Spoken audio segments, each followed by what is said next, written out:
Le FOMO. Vous avez sans doute déjà entendu cet acronyme qui signifie Fear of Missing Out, la peur de rater quelque chose. En bourse, le terme est souvent utilisé pour expliquer le comportement moutonnier des investisseurs et des épargnants. Quand le cours d'une action ou d'un indice boursier s'emballe et que le phénomène se prolonge, en dehors de toute justification rationnelle, l'acronyme refait surface dans les conversations et dans les articles de journaux. Les investisseurs qui achèteraient l'action de la société en question n'auraient au fond pas de raison particulière de se ruer sur cette valeur, si ce n'est la peur de passer à côté du phénomène et de rater la poursuite de la hausse. C'est donc un comportement conformiste, ô combien humain et redouté à ce titre par les traders.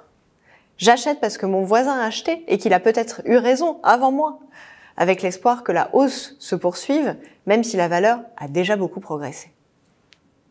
Bien entendu, le FOMO a toujours existé en bourse. En 1999-2000, quand les cours des valeurs Internet bondissaient, certains investisseurs achetaient des actions sans trop savoir en quoi l'activité de l'entreprise consistait exactement. Mais le FOMO régnait alors en maître.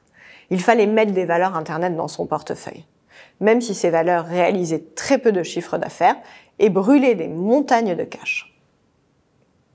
Plus près de nous, seul le FOMO peut expliquer l'engouement parfois irrationnel autour de l'envolée de certaines crypto-monnaies ou de valeurs subitement élevées au rang de pépites sur les réseaux sociaux.